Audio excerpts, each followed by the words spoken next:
est bon. Merci, Papa. Oh, Jésus.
ma vie. Et moi, j'habiterai dans la maison de l'Éternel jusqu'à la fin de mes jours. Il y a mes bien-aimés. Et le bonheur car la Bible dit qu'il t'a béni de toutes les bénédictions. Ce qu'on parle de la cabane, c'est que c'est la tête que vous avez parlé. Ce qu'on dit, c'est que c'est la tête que vous avez parlé. Zamba sa pesa yo nyoso bien-aimé. Zamba sa pambola yo sa bongisa nyoso pona yo. Etikali yo mo sa possession ya bomo ina yo. Etikali yo mo ko lo bakamaka malamu nikola bomo ina yo. Bien mais ce ko lo bakate moto mososo akolo ba nikolo na yo. Oyebite ni oya koloba. Olamu to mabe oyebite bien-aimé. Kasi soki osolo ba bolamu pona yo. Nzambe azo sala ke go osi osolo be komisama. Car la Bible dit qu'il te sauve selon ta foi. Oh Jésus. Seigneur, je bénis ma vie, papa. Je bénis l'œuvre de mes mains, Seigneur. Seigneur, et bien, la bomo inanga Yesu Masia. Na pamboli nzambe misala na ngai. Na pamboli ba projet na ngai la kombo na Yesu Masia. Na pamboli onyeso nzambe opesa ka ngai. Na pamboli mokonzi libala na ngai. Na pamboli bomo ya bala na ngai nzamba bomo. Na pamboli famille na ngai. De côté maternel ainsi que paternel, Seigneur. Na pamboli ba ndeko na ngai nyoso nzamba bomo. Na pamboli église na biso nzambe. Ba membre église na yo Seigneur. Na pamboli ba mona tsomba lelo. Na kombo na Yesu Masia mokoti. Na pamboli pe moto nyoso akola na biso Seigneur mon Dieu. Pamboli bana na yo na tsomba lelo. La joie d'être là, Seigneur, pour t'écouter. Parce que ce n'est pas un hasard si nous sommes là ce matin. Tu as quelque chose de bon à nous dire. Voilà pourquoi nous voulons t'adorer, Seigneur. Voilà pourquoi que nos cœurs soient libres ce matin à recevoir la parole que tu as préparée pour chacun de nous. La nourriture excellente que tu as préparée pour nous. Car la Bible dit que ta parole est une lampe à nos pieds. Seigneur, éclaire-nous ce matin. Éclaire-nous à travers ta parole. Utilise-moi comme un simple instrument, Papa. Jésus, amène la révélation qui vient de toi. Que l'homme s'efface, oh Dieu, mais que toi seul tu puisses prendre la première place. Parce que tu es le Dieu puissant. Loin de nous tout esprit d'incrédulité. Au nom de Jésus-Christ de Nazareth. Loin de nous tout esprit qui vient nous voler, Papa, ta parole dans les cœurs de ton peuple. Au nom puissant de Jésus-Christ. Père, je ramène toute pensée captif à l'obéissance du Christ. Gloire te soit rendue, le souverain. Au nom de Jésus-Christ, nous avons ainsi prié. Amen.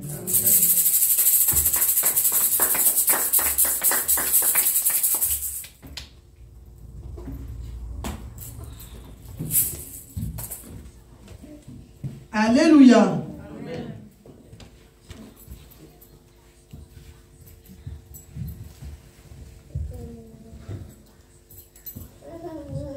Hier, pendant que nous étions à la répétition, toute la semaine ici, pendant que je priais le Seigneur, il y avait toujours un chant qui me venait dans le cœur, auquel je pensais à Dieu.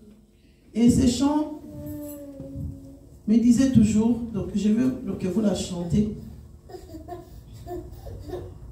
Merci pour ta parole, la lumière est donnée aux hommes qui nous fait reconnaître ce qu'est dit mon Dieu. J'aime ta parole, Seigneur. Elle est la vérité sur mon sentier.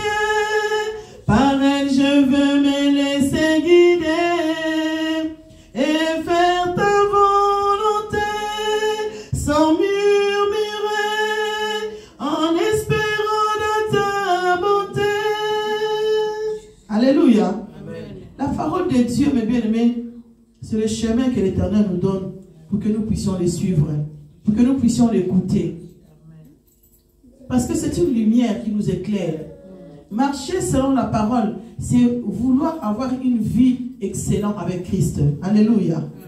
Marcher avec la parole, mes bien-aimés, c'est vouloir, c'est aimer Dieu lui-même. Car c'est le guide que l'Éternel nous donne. Et cela m'a fait du bien de partager cette chanson avec les chantres de Dieu pendant notre répétition. Et ce matin, et hier même pendant que je priais, je me disais, Seigneur, que ce soit notre hymne national à l'église, alléluia, que ce soit notre guide, parce que j'aime la parole de Dieu. La parole de Dieu est Dieu lui-même. Si nous marchons selon la parole, mes bien-aimés, nous ne marcherons pas selon la chair, parce que l'Esprit de Dieu nous accompagne à travers la parole. La parole amène la foi, alléluia. La Bible dit, la foi vient de ce qu'on attend, et ce qu'on attend vient de la parole de Dieu. Donc si nous restons accrochés à la parole de Dieu, si nous nous accrochons à cette parole, nous ne serons pas détournés, alléluia, dans les mauvaises voies. Nous allons continuer à suivre ce que l'Éternel met pour nous, des repas aussi succulents. Que Dieu soit béni. Aujourd'hui, mes bien-aimés, ce matin, nous allons parler du Saint-Esprit. Amen. Nous allons parler du Saint-Esprit parce que il y a eu beaucoup de gens, enfin pas beaucoup de gens, mais dans le monde entier, nous avons fêté Pentecôte. La Pentecôte. Ça a été pour nous un sujet de joie de savoir que l'Esprit de Dieu est avec nous. Alors aujourd'hui aussi, mes bien-aimés, nous allons partager l'Esprit de Dieu, comment est-ce qu'il agit dans nos vies. L'Esprit de Dieu, pourquoi est-ce qu'il est là? Parce qu'il y a beaucoup qui disent oui, le Saint-Esprit est là, mais il faut comprendre pourquoi est-ce que Christ nous a laissé son Esprit. Et il est venu pourquoi? Il va faire quoi dans ta vie? Parce que si tu ne connais pas bien la chose, tu ne pourras pas expérimenter cette grâce que Dieu a mis dans son esprit. Moi, en tout cas, avec l'expérience que j'ai à partager avec vous ce matin, sans l'Esprit de Dieu, j'ai prié, j'ai chanté et tout, mais je ne sais pas pourquoi moi j'ai eu la grâce que Dieu m'a toujours poussé à réclamer son esprit, à demander toujours son esprit. Même là où j'étais, où on ne parlait pas beaucoup de l'Esprit de Dieu, mais le Seigneur avait toujours mis dans mon cœur de tout ce que je faisais, je demandais toujours la présence du Saint-Esprit. Je demandais que le Saint-Esprit me visite.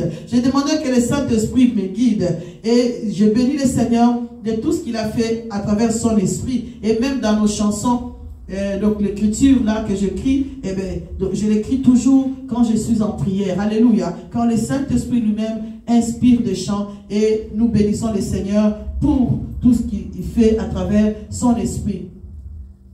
Mais bien aimés, nous allons prendre nos Bibles dans le livre des Actes des Apôtres.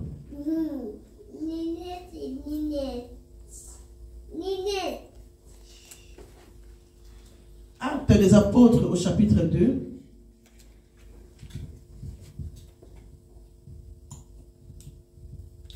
Et nous allons commencer au premier verset. Dieu nous dit, les jours de la Pentecôte,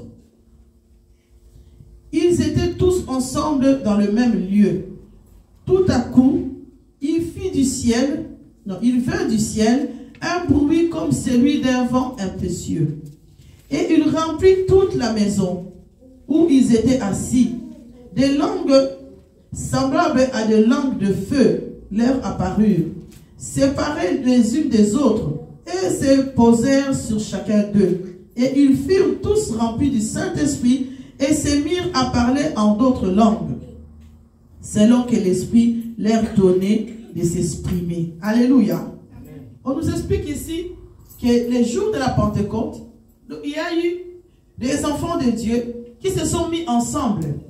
Si nous lisons bien, donc on va voir qu'ils étaient 120 ensemble, en train sûrement de prier. Mais donc on ne le dit pas là, on dit qu'ils étaient tous ensemble dans une maison. Et tout à coup, ils ont entendu un bruit fort, où le vent qui souffle tellement fort. Et c'était la présence du Saint-Esprit qui était là pour toucher leur vie. Et on dit que leur langue était comme de feu, comme de langue de feu. Alléluia. On dit qu'ils ont commencé à parler à des langues différentes. Comme aujourd'hui, donc on voit que dans la société, donc, il y a des Wallons, il y a des Flamands, on voit que donc, il y a des Batétés là, il y a voilà, beaucoup de langues, beaucoup de tribus parlent d'autres langues. Donc à cette époque-là, ici on dit que la puissance du Saint-Esprit est descendue. Et lorsque la puissance du Saint-Esprit descend, ça change l'atmosphère. de là où vous êtes, de là où nous sommes. Comme aujourd'hui, là, nous sommes réunis dans ce lieu et nous entendons un bruit qui vient secouer nos vies. Un bruit qui vient secouer notre façon de faire. Un bruit qui vient secouer notre cœur. Et là, nous commençons à savoir que non, l'Esprit de Dieu est descendu sur nous. La Bible dit, l'Esprit du Seigneur est sur moi car il m'a oint. Comment est-ce que l'Esprit est sur nous? Parce que la puissance du Très-Haut descendra sur nous. Jésus-Christ est venu sur terre. Il a fait son travail. Il nous a réconciliés avec le Père.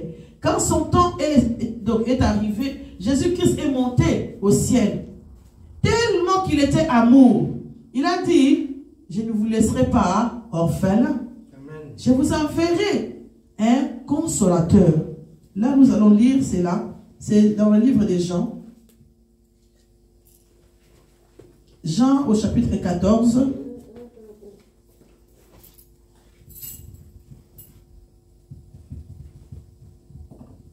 Jean 14 au verset 16.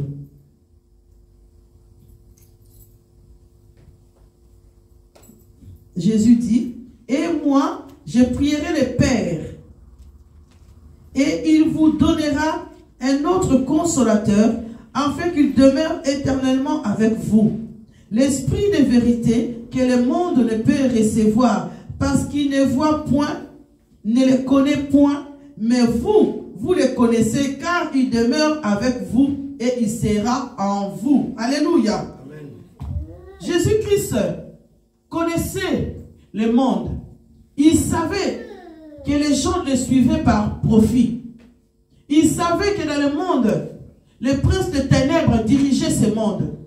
Il savait tout cela, que s'il laissait ses enfants sans rien, il y aurait toujours des problèmes.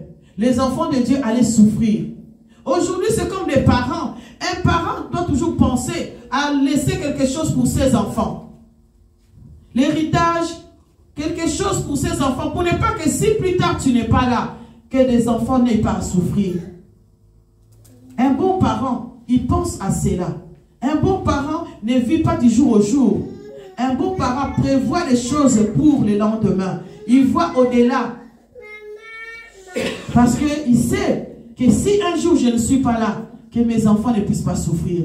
Et Jésus-Christ, en connaissant le monde, beaucoup de gens, quand Jésus allait prêcher, quand Jésus faisait des miracles, il disait, reste avec nous, ne pars pas, reste avec nous, demeure ici avec nous. Mais Jésus, lorsqu'il a vu son temps arriver, parce qu'il avait un contrat avec son Père, que tu vas faire la mission que je t'ai envoyée, et quand les temps seront venus, tu retourneras vers moi. Alléluia. Et Christ est retourné auprès de son Père. Mais il a dit, je prierai le Père. Avant de partir, il prévoit. Il nous dit, je prierai le Père afin qu'il puisse vous envoyer un consolateur. Donc Dieu savait que dans ce monde, nous allons pleurer. Dieu savait que dans ce monde, il y aurait des problèmes pour les enfants de Dieu. Lui seul qui a été Dieu, il a été tourmenté, il a été frappé, il a été insulté. Alors, à combien plus forte raison que nous, ses enfants, le diable ne nous laissera pas tranquilles. Surtout depuis que tu as accepté Christ comme Seigneur et Sauveur. Le diable est là. Il rôde autour de nous. Dans Jean 10, on dit, l'ennemi rôde autour de nous, à chercher qui dévorer. Alors Christ connaissait cela. Il savait que dans les mariages, il y aurait des problèmes. Il savait que dans les maisons, même entre sœurs, la Bible dit dans le livre de Habakkuk, vous aurez des ennemis que les gens de votre maison. Donc ça veut dire que les enfants entre eux auront des problèmes. Les enfants aussi ont besoin de l'Esprit de Dieu. Ils ont besoin d'un consolateur. Donc entre frères et sœurs, on se chamaille. Entre cousins et cousines, on se chamaille. Il y a des problèmes, que tu veuilles ou pas. Entre mari et femme, on se chamaille. Il y a toujours des problèmes. Dans la famille, tu dis que tu aimes tes enfants, mais il y a quand même des problèmes. Entre parents, maman et les enfants, il y a des problèmes. Entre le papa, il y a des problèmes partout. Christ savait cela. Que comme il nous laissait, il ne veut pas nous laisser comme des enfants qui n'ont pas de parents. Alors il fallait qu'il y ait quelqu'un à côté de nous pour nous aider à surmonter les problèmes de ce monde. pour nous aider à comprendre comment marcher. Alors il a dit, je vous donne un consolateur. Et ce consolateur-là, c'est le Saint-Esprit de bien-aimés. Le Saint-Esprit qui est en nous. Il dit, lui, il est là pour l'éternité. Donc, il n'est pas là pour un temps. Non. Il est là avec toi tous les jours. Mais bien aimé, lorsque nous sommes là comme ça, l'Esprit de Dieu est en nous. Mais bien aimé, quand nous prions, moi je dis que, quand vous entendez les chants, où on chante par exemple, Saint-Esprit vient, à notre secours vient. Il est déjà avec nous. Il est déjà avec nous. Ça, nous chantons pour ceux qui n'ont pas encore l'Esprit de Dieu, qui ont besoin, quand la Bible dit, si tu n'as pas l'Esprit de Dieu, demande. Dieu te le donnera. Mais lorsque je prie seul, je dis à Dieu, l'Esprit de Dieu qui est en moi, manifeste-toi. Parce que Dieu a mis son Esprit à nous. Cet Esprit de Dieu qui est en nous a besoin d'être nourri. Comment est-ce que l'Esprit de Dieu peut être nourri? L'Esprit de Dieu est nourri par la prière. L'Esprit de Dieu est nourri en lisant la parole de Dieu. L'Esprit de Dieu est nourri en faisant des actions de grâce, en restant toujours avec Dieu. Alléluia. Et là, l'Esprit de Dieu sera nourri. Je dis toujours, si tu ne manges pas, si un enfant ne veut pas manger, il sera maigre. Beaucoup de personnes, c'est rare de trouver quelqu'un, voilà, qui est, bien portant, mais qui ne mange jamais. Alors, si tu ne nourris pas ton esprit, l'Esprit de Dieu en toi sera petit. L'Esprit de Dieu a besoin de toi. Il a besoin d'être nourri afin qu'il puisse se manifester. Et si tu ne le cherches pas, il est là en toi, mais il n'agit pas. Amen. Parce que tu ne cherches pas. Mais celui qui cherche Dieu, l'Esprit de Dieu va se révéler en lui. Parce qu'il est là en permanent avec toi. L'Esprit de Dieu, lorsque Dieu il dit ici, il vous donnera l'esprit de vérité. Parce que Dieu savait que dans ce monde, le prince de ténèbres règne. Que dans ce monde, il y aura des mensonges. Parce que le père des mensonges, c'est qui? C'est le diable. Alors, il fallait qu'il y ait un esprit qui va venir nous consoler, mais qui va aussi amener la vérité. Parce que Dieu savait que si nous restons dans les mensonges, nous n'hériterons pas le royaume des cieux. Amen. Alors, il fallait que son esprit vienne pour nous consoler et nous amener à voir la vérité. Mais bien aimé, tu peux constater que quand tu restes quelqu'un qui ne connaît rien, le monde ne te craint pas. Oui. Quand tu ne connais rien, tout ce que tu dis, quand tu es naïf, par exemple, tu vas voir, on ne va pas trop te tourmenter parce qu'ils ont l'opportunité de te manipuler. Ils ont l'opportunité de t'écraser. Parce qu'ils savent que toi, tu ne connais rien. Mais lorsque les yeux commencent à s'ouvrir, tu commences à comprendre, donc la chaise là, tout le monde me disait que c'était rouge, que c'était vert. Mais ce problème-là, moi je pensais que j'étais bien ici, que c'était pas comme ça. Mon mari, moi je pensais que... Dès que tu commences à réfléchir, le monde n'aime pas cela. Pourquoi? Parce que tu commences à être éclairé. Et beaucoup aussi, dans les églises, beaucoup de pasteurs ne veulent pas que tu sois éclairé. Ils vont te cacher les choses pour ne pas que tu sois éclairé. Parce qu'un chrétien qui commence à être éclairé par le Saint-Esprit, les yeux s'ouvrent. Tu commences à dire, mais ce qu'on fait là, mais ce n'est pas normal. Pourquoi est-ce que depuis le temps, moi j'ai toléré cela? Moi, je me souviens un jour, j'ai prié le Saint-Esprit chez moi à la maison. Et Dieu me parlait, qu'il voulait me montrer les choses qui se passaient. Parce que je m'interrogeais beaucoup pour mon église. Je m'interrogeais, je priais le Seigneur pour mon église. Et ce jour-là, donc, je tombe sur un message où ce pasteur disait, voici les choses qui vont vous faire reconnaître que votre église n'a pas le Saint-Esprit. Alors, moi j'ai pris un bic avec un cahier. J'ai commencé à écrire toutes les choses que le pasteur disait. Si dans l'église il y a ça, il y a ça, il y a ça, il y a ça, il y a ça, il n'y a pas le Saint-Esprit dans cette église-là.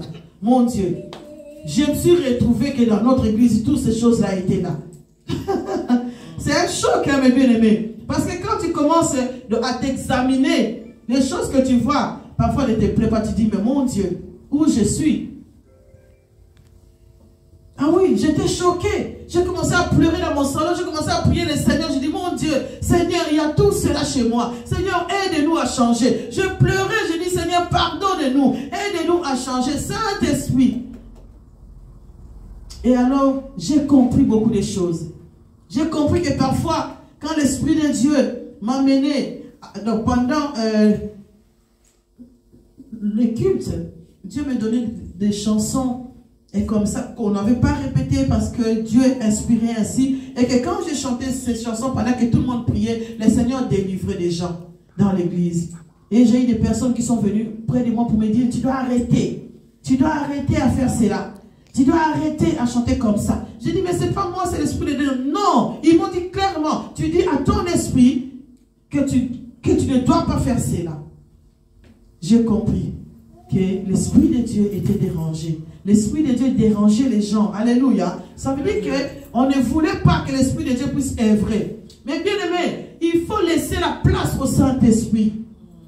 C'est le Saint-Esprit qui sonne le cœur. C'est le Saint-Esprit qui doit conduire l'Église. Amen. Dans tout ce que nous faisons, mes bien-aimés, quand le Saint-Esprit, il connaît les pensées de Dieu. Pour que l'Église fonctionne bien, il faut que nous puissions marcher avec l'Esprit. Amen. Je sais qu'on m'appelle souvent, on dit oui, Madame Saint-Esprit, tu te crois que tu es saint? Non, personne n'est saint, mes bien-aimés. Nous tous là, nous cherchons la grâce de Dieu. Nous sommes comme ça, c'est la grâce qui nous conduit.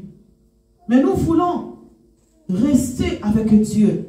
Alors, sans l'Esprit de Dieu, nous sommes faibles. Si Christ est lui-même, la seule chose qu'il nous a laissé, la parole est son esprit. Il a dit, cet esprit-là viendra pour nous éclairer, pour nous montrer la vérité. La parole de Dieu souvent est trafiquée. Pourquoi? Tout ça, c'est pour nous cacher la vérité. Or que si tu lis la parole telle qu'elle est, tu pries le Seigneur, il va t'amener à une révélation. Mais la révélation vient à travers l'Esprit de Dieu. Jean-Baptiste, c'est quand il a commencé à baptiser les gens dans l'eau. Les gens allaient là-bas avec leurs péchés. Alléluia. Ils allaient là-bas, ils confessaient et après ils allaient dans l'eau. Mais lorsqu'ils sortaient, ils recommençaient encore à pécher. Il fallait que Christ vienne pour nous baptiser de l'Esprit. Car le Saint-Esprit est capable de changer notre mentalité. Le Saint-Esprit est capable de te diriger sur le bon chemin, de te parler, de toucher ton cœur. Lorsque tu te laves, mon bien-aimé, tu rentres, on te baptise, oui, c'est bien. Mais dès que tu sors, tu es, voilà, tout est parti, tu t'essuies et tout. Tu deviens comme tu étais avant. Beaucoup de gens dans le monde sont baptisés. Est-ce que leurs caractères ont changé? Mais Christ est capable, à travers son esprit, de changer notre caractère. Le Saint-Esprit est capable de changer une église qui ne marche pas selon la parole de Dieu. Le Saint-Esprit est capable d'amener la lumière là où il y a les ténèbres. D'ailleurs, dans ta maison, mes bien-aimés, si tu commences tous les jours à appeler la présence du Saint-Esprit, tu vas voir que l'atmosphère de ta maison va changer. Amen. Tu vas voir que le Saint-Esprit va commencer à demeurer. Tu vas voir que la prière va commencer à changer. Parce que Dieu, l'Esprit de Dieu va commencer à envahir tes pensées. Car Dieu veut que nous pensions selon son esprit, que nous ne pensons pas selon la chair. La chair amène à la ruine. La chair amène à la pauvreté. La chair amène à la mort. Mais l'Esprit de Dieu nous vivifie. L'Esprit de Dieu amène la vie parce qu'il est éternel. Alléluia. Amen. Il est éternel.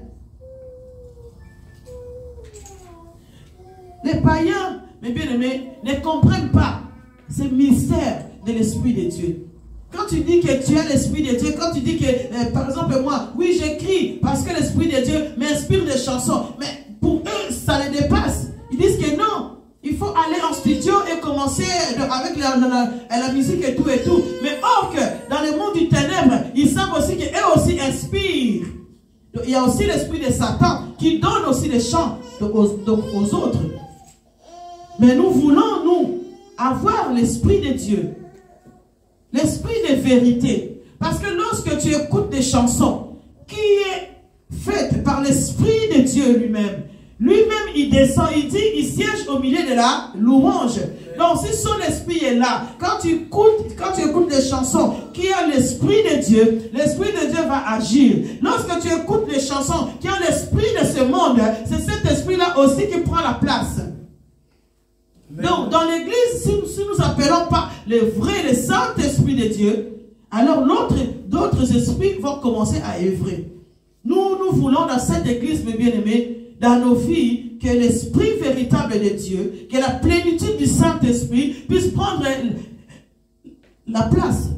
Je dis donc à la chorale, il faut chanter avec révélation, chanter avec l'esprit de Dieu.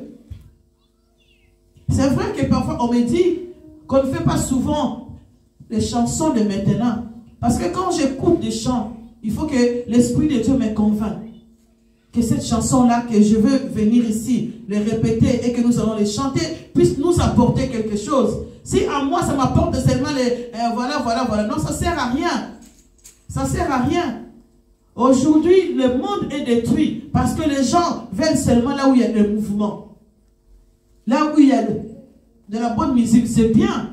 Il peut y avoir de la bonne musique, mais il faut que cette bonne musique soit accompagnée de l'esprit véritable. Mais si nous chantons en vain, cela nous apporte la mort. L'Esprit de Dieu est l'outil important. Je dis aux enfants, lorsque vous priez, même quand vous êtes à l'école, priez le Saint-Esprit. Moi, je me souviens quand j'étais à l'école, et ce jour-là, j'avais un examen en dermatologie qui était tellement difficile parce que le professeur là, il donnait des questions qui n'existaient pas parfois donc, dans les cours. Tout le monde le savait. Et ce jour-là, on est rentré parce que c'était donc oraux. On est rentré. Quand j'ai pris la feuille des examens, parce qu'à chaque fois que j'ai passé mes examens, je prenais toujours la troisième personne, donc je disais au nom du Père, du Fils et du Saint-Esprit. Moi, je prends toujours. Donc, c'est comme ça que j'ai fonctionné. Alors, quand j'ai pris mes questions, j'ai commencé à regarder. Je dis, wow! J'ai dit, mais Seigneur, alors tout le monde est commencé à râler là, dit, oh, mais ça ne va pas, c'est trop dur. Et j'ai pris cela. J'ai commencé à dire, Saint-Esprit, viens à mon secours. Là, j'ai besoin de toi. Viens à mon secours, Seigneur. Comment je peux répondre? Saint-Esprit, aide-moi. Mais bien aimé, je ne sais pas qu'est-ce qui s'est passé. J'ai levé ma tête, j'ai regardé au tableau. Et j'ai vu tous ces jours-là où le professeur avait donné cours. J'ai vu les écritures, tout était écrit sur les tableaux. Et j'ai regardé comme ça, j'ai vu la réponse. J'ai commencé à écrire sur ma feuille. J'ai écrit sur ma feuille, j'ai répondu, j'ai donné ma feuille. J'ai dit gloire à Dieu. Pourquoi? Parce que moi j'ai appelé le Saint-Esprit. Mais ceux qui étaient à côté de moi là, ils n'avaient pas l'Esprit de Dieu. Donc ils ne voyaient pas ce que moi je voyais. Et je bénis le Seigneur. J'ai répondu papa et j'ai réussi mon examen. J'ai béni Dieu, je dis Seigneur merci. Si je n'avais pas cela pour demander à Dieu. Quand nous prions, mais bien aimé, même si tu fais les études, il faut toujours, avant d'étudier, prier le Seigneur. Saint-Esprit amène la révélation. Pendant que je vais prier, donc étudier, Saint-Esprit aide-moi à mémoriser, à comprendre ce que je suis en train d'étudier. Et tu réussiras.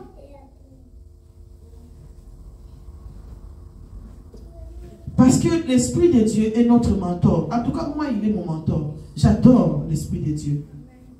Si je ne lui parle pas, je ne me sens pas bien. Je ne me sens pas bien.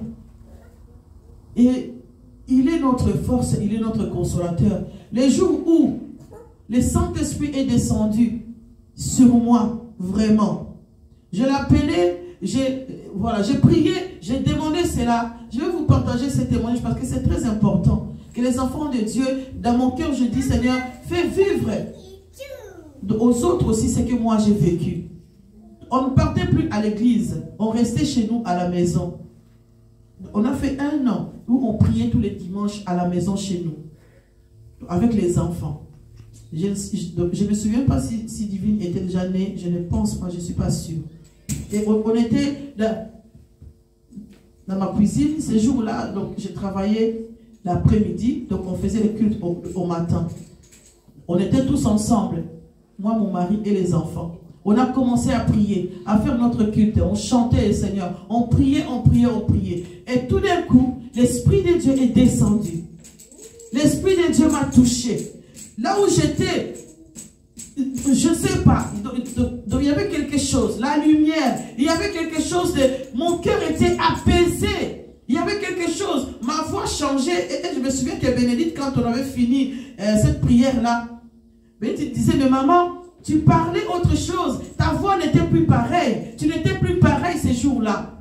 Quand on a fini, l'Esprit de Dieu m'a saisi dans ma cuisine, devant mon mari et les enfants. L'Esprit de Dieu m'a ébloui. Et ces jours-là, même quand je suis allée au travail, ils m'ont dit, mais Malou, mais tu es différente. Malou, on te voit aujourd'hui. Voilà, tu es claire, tu es autre chose. Et je sentais une paix dans mon cœur que je n'ai jamais senti. Et j'ai chanté, j'ai loué Dieu. J'adorais le Seigneur. J'étais vraiment donc, j'avais envie de dire que, je ne sais pas, comme si rien d'autre n'existait à côté de moi. Et j'ai travaillé avec joie. Et franchement, je souhaite que chacun de nous vive cette expérience-là. Parce que de sentir que l'Esprit de Dieu est là, mes bien-aimés, ça donne une sensation paisible dans le cœur. Vraiment. Alors, nous allons voir, mes bien-aimés, dans Jean 14, là où nous sommes, nous allons regarder au verset 26. La mission du Saint-Esprit dans notre vie, c'est quoi? Jean 14, 26. Pourquoi est-ce que le Saint-Esprit est venu? Dieu nous dit, l'Esprit Saint verra à mon nom, vous enseignera toutes choses et vous rappellera tout ce que je vous ai dit. Alléluia. Amen. Il n'est pas venu pour rien. Donc, il est venu d'abord pour nous consoler, pour nous montrer la vérité, mais il est là aussi pour nous enseigner. Parce que la parole dont tu lis est la parole normale qu'on dit, les gosses. Mais nous avons besoin de la révélation. La révélation ne vient pas comme ça. La révélation vient à travers l'Esprit de Dieu. Le Saint-Esprit va venir t'enseigner. Toi, tu lis, je ne sais pas quoi que ce soit, tu peux lire Dieu est bon. Quelqu'un d'autre va le lire Dieu est bon, il s'arrête là, oui, je sais que Dieu est bon, et puis c'est bon. Mais quelqu'un d'autre qui a une révélation va commencer à voir que non, pourquoi Dieu est bon? Dieu est bon dans ma vie parce qu'il m'a fait une créature merveilleuse. Dieu est bon dans ma vie parce qu'il m'a donné des enfants, il m'a donné un mari, il m'a donné du travail. Je vais glorifier Dieu parce que sa bonté durera toujours. La personne va voir toute la grandeur de Dieu, les bienfaits de l'Éternel. Alléluia. Donc lui, il a été révélé par le Saint-Esprit. Il va venir nous enseigner. Tu lis la parole, tu comprends ce que tu es en train de lire. Parce que l'Esprit de Dieu amène la révélation. Il est en train de t'enseigner. Il dit aussi, il te rappellera les choses que lui a dit. Tu es dans la maladie. Tu es là, Seigneur, moi je suis malade. Je ne suis pas bien. Mais si tu as le Saint-Esprit à toi, il va venir te souffler dans l'oreille pour te dire, ne crains point ma fille, je suis avec toi. Je ne t'abandonnerai jamais, je te délaisserai jamais. Ne promène pas un regard inquiet. Le Saint-Esprit va venir te souffler tout ce qu'il a dit dans sa parole. Il va dire par tes maîtrissures, tu es guéri. Il va te rappeler la parole de Dieu. Il va te rappeler tout ce que toi tu as oublié. Mais le Saint-Esprit, comme il est avec toi, il viendra pour te fortifier. Il viendra pour te fortifier, mes bien-aimés. Nous allons lire dans le livre de 1 Corinthiens au chapitre 6.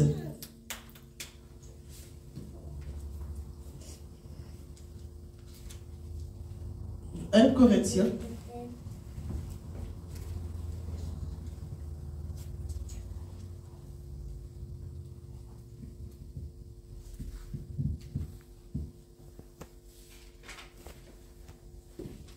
Donc 1 Corinthiens au chapitre 6, nous sommes au verset 19. Ne savez-vous pas que votre corps est le temple du Saint-Esprit qui est en vous, que vous avez reçu de Dieu, et que vous ne vous appartenez point à vous-même, car vous avez été rachetés à un grand prix. Glorifiez donc Dieu dans votre corps et dans votre esprit, qui appartient à Dieu. Alléluia. Amen. Il dit, ne savez-vous pas que votre corps est le temple du Saint-Esprit? Aujourd'hui, notre corps suit de beaucoup de transformations. On oublie que c'est l'esprit. Donc, Paul dit, en réalité, c'est l'esprit qui est en nous là, qui doit conduire notre corps. Mais aujourd'hui, nous avons oublié cela. Nous voulons nous conduire nous-mêmes. Or, qu'un enfant de Dieu doit être conduit par le Saint-Esprit. Tout ce que tu fais, tu dois marcher selon l'esprit et non selon la chair. Donc la chair, c'est le corps. Les plaisirs du corps, il faut l'oublier.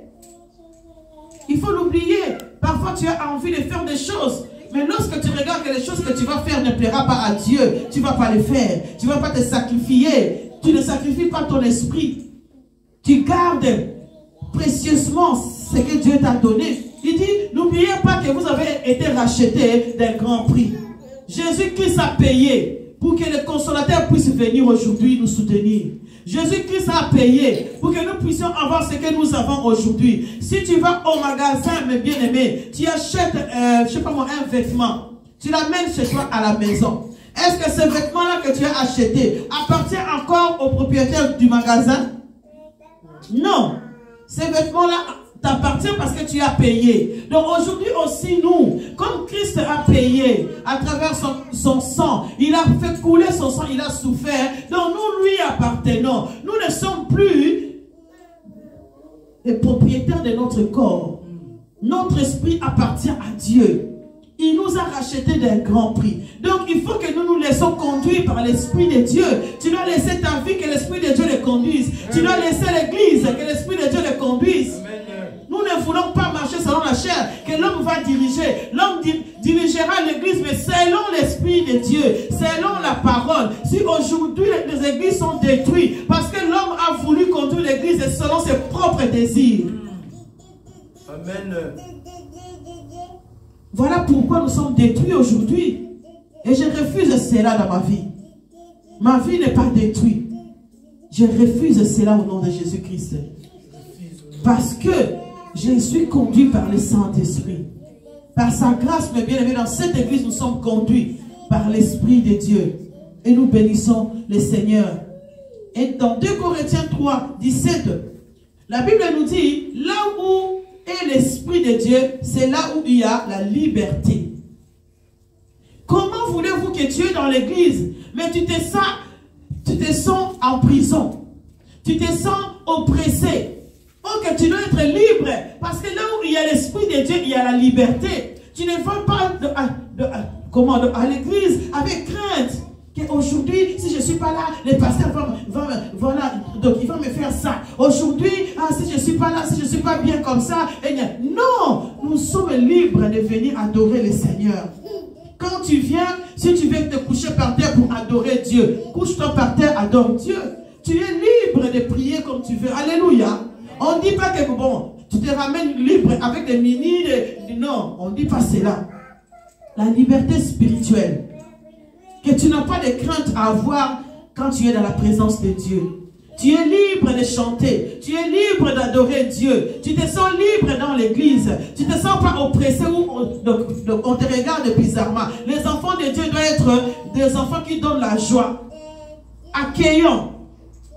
Avec amour. Tu ne regardes pas ton prochain comme dédain. Non. L'amour de Dieu. Là où il y a l'Esprit de Dieu, il y a la liberté. Nous sommes libres en esprit. Alléluia. Libres en esprit. Nous ne voulons pas que la chair nous conduise.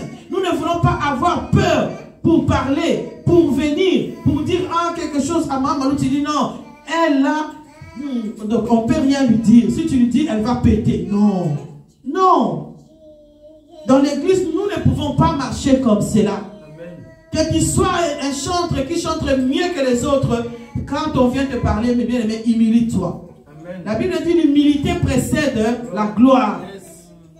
Que tu sois un grand pasteur, de toute façon, le grand pasteur, c'est Jésus-Christ de Nazareth. Les grands chantres, c'est Jésus-Christ de Nazareth. Lui, il a toutes les qualités. Nous, là, nous sommes que ses enfants, ses amis. Alléluia. Nous sommes des disciples de Dieu. Si nous nous mettons à la place du disciple, l'Esprit de Dieu prendra la place et dirigera les églises et nous serons bien portantes avec Christ. Beaucoup de choses ne fonctionnent plus parce que l'homme a pris la place. Jésus nous a rachetés. Si tu prends encore la place, tu as été au magasin, tu as acheté un vêtement, des chaussures, tu l'as ramené chez toi. Demain matin, les propriétaires, comment on appelle ceux qui vendent là? Les vendeurs, ils te suivent chez toi. Donne-moi ce que tu as acheté, donne-moi la robe, donne-moi les chaussures. Mais tu vas dire, mais ça ne va pas. Le lendemain, il revient encore, tu dis non, aujourd'hui je ne te donne pas. Le lendemain, il vient encore, il dit non, non, je les récupère encore, je les ramène au magasin. Et tu viendras encore aller, mais ça c'est une aventure. Donc ce que nous sommes en train de faire à notre Dieu, il nous a rachetés. Mais nous, ce que nous faisons, de temps en temps, donc on fuit encore. De temps en temps, on ne veut pas de lui. Mais or que un enfant de Dieu a besoin de l'Esprit de Dieu pour conduire sa vie. L'Église a besoin de marcher selon l'Esprit, selon la parole de Dieu. La mission auquel Christ nous a donné, il a donné son Esprit pour que nous soyons libres de ce que nous faisons, pour que nous puissions être enseignés, pour que quand il y a des problèmes, qui ne manqueront pas bien sûr, qu'il y ait un consolateur à côté de nous, pour nous consoler, pour nous montrer les chemins à suivre. Lorsqu'il dit, il est le chemin, la vérité et la vie, et bien tout cela, mes bien-aimés, pour marcher sur son chemin, il faut être rempli du Saint-Esprit. Pour vivre mieux, il faut être rempli du Saint-Esprit. Pour pardonner aussi, nous avons besoin du Saint-Esprit. Parce que donc, il y a des problèmes qui nous font tellement du mal que tu dis, moi je ne vais pas pardonner. Mais le Saint-Esprit te dira, quand toi tu pries, pardonnez-moi, comme on avait fait tout à l'heure, comme moi aussi je pardonne à ceux qui sont. Voilà. Toi tu fais du mal, tu ne veux pas pardonner, comment fais-tu que Dieu te pardonne? Il faut que tu pardonnes pour que Dieu puisse aussi te pardonner. Amen. Donc le Saint-Esprit viendra pour te rappeler ces paroles-là. Si tu ne l'entends pas, ça veut dire que tu as fermé ton oreille à l'Esprit de Dieu. Quand tu veux voler, l'Esprit de Dieu sera là pour te dire non, ne vole pas. Quand tu veux insulter, Dieu va te dire non, ne fais pas cela. Cette voix-là qui est douce, là, qui te parle dans le cœur, c'est la voix qu'il faut écouter, la voix du Saint-Esprit. Que le Seigneur vous bénisse, mes bien-aimés, car notre Dieu nous aime. Il veut que nous puissions marcher selon l'Esprit et non selon la chair. La Pentecôte, c'est bien que nous le fêtons, mais fêtons-le vraiment selon la parole de Dieu, parce qu'il va nous transformer. Si nous marchons selon l'Esprit dans cette église, quand tu viens dans cette église, mes bien-aimés, ne sors pas d'ici sans pour autant appeler le Saint-Esprit pour venir t'éclairer. Tu veux venir, tu dis, Dieu, je vais là-bas, mais que ton esprit me parle, que ton esprit me guide. Et tu ne sortiras pas tel que tu es venu, mais qu'il y aurait quelque chose de nouveau. Nous allons prier, mes bien-aimés, parce que là, nous